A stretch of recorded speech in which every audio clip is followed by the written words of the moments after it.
ಬಂದು ಸ್ನಾನಕ್ಕೆ ಬರ್ತೀನಿ ಅಂತ ಹೇಳಿದ್ರೆ ವಾಪಸ್ಸಂತೂ ಮನೆಗೆ ಬರಲ್ಲ ಅಂತ ಹೇಳೇ ಬನ್ನಿ, ಬೇಕಾದ್ರೆ ಬೇಜಾರಿಲ್ಲ. ಯಾಕಂದ್ರೆ ಮನೇಲಿ ಹುಡ್ತಾರಂತೂ ಇಲ್ಲ, ಯಾಕಂದ್ರೆ ಸಿಗಲ್ಲ. ಹೇಗಿದೆ ಏನು ಅನ್ನೋದು ತೋರಿಸ್ತೀನಿ ನನಗೆ.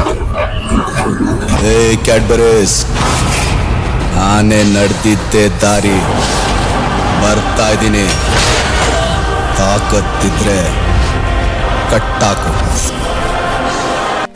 ಹಲೋ ಗೈಸ್, ಎಲ್ಲ ಹೇಗಿದ್ದೀರಾ? ಎಲ್ಲ ಚೆನ್ನಾಗಿದ್ದೀರಾ ಅಂತ ಅನ್ಕೋತೀನಿ. ಇವತ್ತು ಏನಪ್ಪ ಸಮಾಚಾರ ಅಂತ ಹೇಳಿದ್ರೆ ಒಂದು ಸ್ಪೆಷಲ್ ಪ್ಲೇಸಿಗೆ ಬಂದಿದೆ. ಬಟ್ ಪ್ಲೇಸ್ ಯಾವುದು ಅಂತ ಹೇಳ್ತೀನಿ. ಹೇಳೋಕ್ಕಿಂತ ಮುಂಚೆ ಈ ಪ್ಲೇಸ್ ತೋರಿಸ್ಬಿಡ್ತೀನಿ. ಬನ್ನಿ ಈಗ ಹೋಗೋಣ ಆ ಪ್ಲೇಸ್ನ.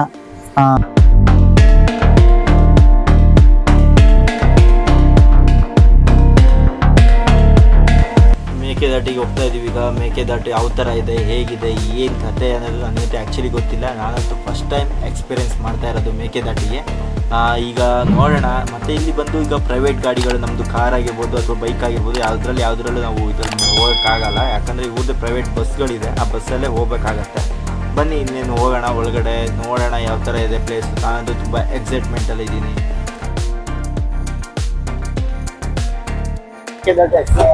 ಫಸ್ಟ್ ಟೈಮ್ ಹೋಗ್ತಾ ಇರೋದು ಮೇಕೆದಾಟಿಗೆ. ಯಾವ ಥರ ಇದೆ ಒಂದು ಚೂರು ಐಡಿಯಾ ಇಲ್ಲ, ಫಸ್ಟ್ ಟೈಮ್ ಹೋಗ್ತಾ ಇರೋದಲ್ವ, ಹಾಗಾಗಿ ನೋಡೋಣ. ಅದರಲ್ಲೂ ಈಗ ನಮ್ಮದು ಪರ್ಸನಲ್ ಬೈಕೆಲ್ಲ ಇತ್ತು. ಬಟ್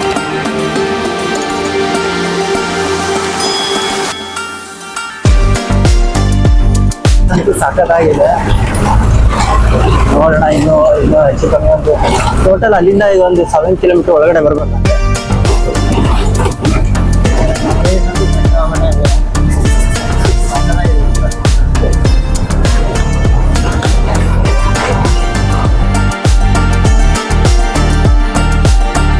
ಮೇಕೆದಾಟಿಗೆ ಎಂಟ್ರಿ ಕೊಟ್ಟಿದ್ದೀವಿ. ಯಾವ ಥರ ಇದೆ, ಹೇಗಿದೆ, ಏನು ಅನ್ನೋದು ತೋರಿಸ್ತೀನಿ. ನನಗೆ ಅಂದವೇ ಬರೋಷ್ಟೊತ್ತಿಗೆ ಗಾಡೀಲಿ ಅದೇ ಹಿಂದ್ಗಡೆ ಏನು ಬಸ್ ಕಾಣಿಸ್ತಾ ಇದೆ, ನಿಮಗೆ ಬಸ್ ಕಾಣಿಸ್ತಾ ಉಂಟಾ? ಇಲ್ಲ, ಸ್ವಲ್ಪ ಅಡ್ಡ ಆಗಿದೆ. ಅಲ್ಲಿ ಬಸ್ಸಲ್ಲಿ ಬರೋಷ್ಟೊತ್ತಿಗೆ ನಾನು ನೋಡಿರೋ ಪ್ರಕಾರ ಸಖತ್ತಾಗಿದೆ ಗುರು. ಒಂಥರ ಮೈಂಡ್ ಬ್ಲೋಯಿಂಗ್ ಅಂತಲೇ ಹೇಳ್ಬೋದು, ಅಷ್ಟು ಸಖತ್ತಾಗಿದೆ. ನೋಡೋಣ ಇಲ್ಲಿ ಯಾವ ಥರ ಕಾಣಿಸುತ್ತೆ ಏನು ಅನ್ನೋದು. ಬನ್ನೀಗ ಪ್ಲೇಸು ಸಹ, ನೀರು ಬೀಳೋ ಸೌಂಡು, ಆ ನೀರಿನ ಫೋರ್ಸು, ರಭಸ ಏನಿದೆ ಅದ್ರದ್ದು ಅಷ್ಟೊಂದು ಬ್ಯೂಟಿಫುಲ್. ನಾನು ಹೇಳೋದಕ್ಕಿಂತ ಮುಂಚೆ ನೀವೇ ನೋಡ್ಕೊಬಿಡಿ ಒಂದ್ಸತಿ. ಸಕ್ಕತ್ತಾಗಿದೆ. ಮತ್ತು ಅದು ನೀರಿಂದು ಆ ಸೌಂಡ್ ಏನು ಬೀಳುತ್ತೆ ಅದು ನಿಮಗೆ ಇದಾಗತ್ತೆ ಅಷ್ಟೊಂದು.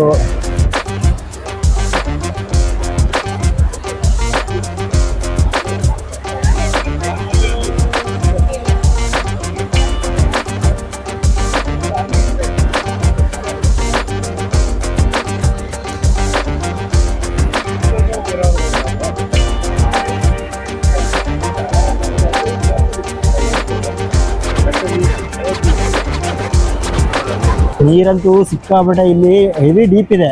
ಇಲ್ಲಿ ಅಣ್ಣವ್ರು ಹೇಳ್ತಾ ಇದ್ದಾರೆ, ಇಲ್ಲಿನವರೇ, ನೀರು ಸಿಕ್ಕಾಪಟ್ಟೆ ಡೀಪ್ ಉಂಟು. ಎಲ್ಲಾದ್ರೂ ಮಿಸ್ ಆಗಿ ಏನಾದರೂ ಸ್ನಾನಕ್ಕೆ ಹೋಗ್ತೀವಿ ಅಥವಾ ಏನಾದರೂ ಮತ್ತೊಂದು ಮಗಳೊಂದು ಏನಾದ್ರು ಮಾಡಕ್ಕೆ ಹೋಗ್ತೀವಿ ಅಂತ ಹೇಳಿದ್ರೆ ದೇವರನ್ನೇ ಮೇಲಾಗಂತೂ ಬರಲ್ಲ. ಮನೇಲಂತೂ ಹೇಳ್ಬಿಡಿ, ನೀವು ಇಲ್ಲಾದ್ರೂ ನೀರಿಗೆ ಇಳಿತಿ ಅಂತ ಹೇಳೋದಿದ್ರೆ ಮುಂಚೆನೇ ಹೇಳ್ಬಿಟ್ಟೆ ಬಂದ್ಬಿಡಿ ಅತ್ಲಾಗೆ. ಇಲ್ಲಾಂದರೆ ಹೇಳ್ಬಿಡಿ ಮುಂಚೆನೇ. ನಾನಂತೂ ಇಲ್ಲಿ ಬಂದು ಸ್ನಾನಕ್ಕೆ ಬರ್ತೀನಿ ಅಂತ ಹೇಳಿದ್ರೆ ವಾಪಸ್ಸಂತೂ ಮನೆಗೆ ಬರಲ್ಲ ಅಂತ ಹೇಳೇ ಬನ್ನಿ, ಬೇಕಾದ್ರೆ ಬೇಜಾರಿಲ್ಲ. ಯಾಕಂದ್ರೆ ಮನೇಲಿ ಹುಡ್ತಾರಂತೂ ಇಲ್ಲ, ಯಾಕಂದರೆ ಸಿಗಲ್ಲ. ನಿಮ್ಮ ಬಾಡಿ ಅಂತೂ ಗ್ಯಾರಂಟಿ 100% ಸಿಗಲ್ಲ ಈ ಜಾಗದಲ್ಲಿ. ಮತ್ತು ಈ ಜಾಗದಲ್ಲಿ ಸಿಕ್ಕಾಪಟ್ಟೆ ಸುಳಿಗಳಿದೆ. ಹೆವಿ ಡೇಂಜರಸ್ ಪ್ಲೇಸ್ ಮಾತ್ರ ಇದು. ಜಾಗ ಅಂತೂ ಸಿಕ್ಕಾಪಟ್ಟೆ ಸಖತ್ತಾಗಿದೆ ಗುರು, ಎಷ್ಟು ಚೆನ್ನಾಗಿದೆ ಅಂತ ಹೇಳಿದ್ರೆ. ಬಟ್ ಈಗ ಸ್ವಲ್ಪ ನೀರು ಜಾಸ್ತಿ ಇರೋದ್ರಿಂದ ಸ್ವಲ್ಪ ಕೆಳಗಡೆ ಇಳಿದು ಹೋಗಕ್ಕೆ ಬಿಡ್ತಾ ಇಲ್ಲ.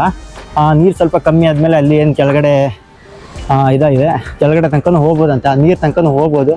ಜಾಗನೂ ಒಂದು ಮೈಂಡ್ ರಿಲೀಫಿಗಂತೂ ಒಳ್ಳೆ ಹೇಳಿ ಮಾಡಿಸಿ ಜಾಗ. ಬಟ್ ಏನಂದರೆ ಒಂದು ಬೇಜಾರು ಅಂತ ಹೇಳಿದ್ರೆ ನಿಮ್ಮ ಪರ್ಸ್ನಲ್ ವೆಹಿಕಲ್ಗಳನ್ನ ಇಲ್ಲಿಗೆ ತರೋಕ್ಕಿಲ್ಲ. ಯಾಕಂದ್ರೆ ತರಕ್ಕೆ ಬಿಡೋಲ್ಲ ಪರ್ಸ್ನಲ್ ವೆಹಿಕಲ್ಲು. ಯಾಕಂದರೆ ಇಲ್ಲಿ ಇರೋಂಥ ಒಂದು ಬಸ್ ಇರ್ಬೋದು ಅಥವಾ ಇವ್ರದ್ದೇ ಒಂದು ಇದು ಏನು ಕಾರ್ ಇದೆ, ವ್ಯಾನ್ಗಳಿದೆ, ಅದರಲ್ಲಿ ಮಾತ್ರ ನೀವು ಬರ್ಬೋದು. ಯಾಕಂದ್ರೆ ನಿಮ್ಮ ಪ್ರೈವೇಟ್ ಬೈಕು ಮತ್ತು ಕಾರೆಲ್ಲ ಬಂದರು ಅದರಲ್ಲಿ ಏನಾಗುತ್ತೆ ಅಂತ ಹೇಳಿದ್ರೆ ಮಧ್ಯದಲ್ಲಿ ನೀರು ನೋಡ್ತೀರಾ ಅಥವಾ ಹೊರಗಡೆ ಏನಾದ್ರು ಪ್ಲೇಸ್ಗಳು ಚೆನ್ನಾಗಿತ್ತು ಅಂತ ಹೇಳಿದ್ರೆ ಅಲ್ಲೆಲ್ಲ ಇಳ್ಕೊಂಡು ಹೋಗೋಂಥ ಚಾನ್ಸಸ್ ಇದೆ. ಹಾಗೆ ಸುಮಾರು ಒಂದು ಇನ್ಸಿಡೆಂಟ್ಗಳು ಆಗಿದಾವಂತೆ ಆ ಥರ ಹೋಗಿ ಏನೋ ಪ್ರಾಣ ಕಳ್ಕೊಂಡಿರೋದಂಥದ್ದು. ಅದಕ್ಕೆ ಇಲ್ಲೆಲ್ಲ ಬಿಡ್ತಾ ಇಲ್ಲ ಪ್ರೈವೇಟ್ ಗಾಡಿಗಳು. ಹಾಗೆ ನಿಮಗೆ ಇಲ್ಲೆಲ್ಲ ಬರೋಕ್ಕೆ ಅಂತ ಇದ್ದಿದ್ರೆ ಜಸ್ಟ್ ಏನು ಜಾಸ್ತಿ ಏನಿಲ್ಲ, 30 ರೂಪೀಸ್ ತಗೋತಾರೆ. ಹಾಗಾಗಿ ಇಲ್ಲಿ ನೋಡ್ಬೋದು, ಚೆನ್ನಾಗಿದೆ, ಎಂಜಾಯ್ ಮಾಡ್ಬೋದು. ಮೈಂಡ್ ಅಂತೂ ಫುಲ್ಲು ರಿಲೀಫ್ ಆಗುತ್ತೆ. ಬನ್ನಿ ಒಂದ್ಸತಿ. ಈಗ ಎಲ್ಲ ಮೇಕೆದಾಟು ಇದೆಲ್ಲ ನೋಡ್ಕೊಂಡು ಇನ್ನೇನು ರಿಟರ್ನ್ ಹೋಗೋಣ. ಈಗ ಬಸ್ ಅಂತೂ ರೆಡಿ ಇದೆ, ಹಿಂದ್ಗಡೆ ಗಾಡಿ ಇದೆ, ಇದೇ ಗಾಡಿಲೇ ನಾನು ಅಲ್ಲಿಂದ ಬಂದಿರೋದು. ಈಗ ಇದೇ ಗಾಡಿಲೇ ರಿಟರ್ನ್ ಆಗೋದು. ಬನ್ನಿ ಹೋಗೋಣ. ಮತ್ತು ಜಾಸ್ತಿ ವೆಯ್ಟ್ ಮಾಡೋದು ಬೇಡ, ಇವ್ರಿಗೂ ಮತ್ತು ಟೈಮಿಂಗ್ಸ್ ಇರುತ್ತೆ, ಮತ್ತು ಆ ಟೈಮಿಂಗ್ಸ್ ಒಳಗಡೆ ನಾವು ರೀಚ್ ಆಗೋಣ. ಈ ತುಂಬ ಕೇರ್ಫುಲ್ಲಾಗಿರಬೇಕು. ನನಗೆ ಬಿಟ್ಟು ಹೋಗ್ತಾ ಇದ್ದಾರೆ ಗುರು.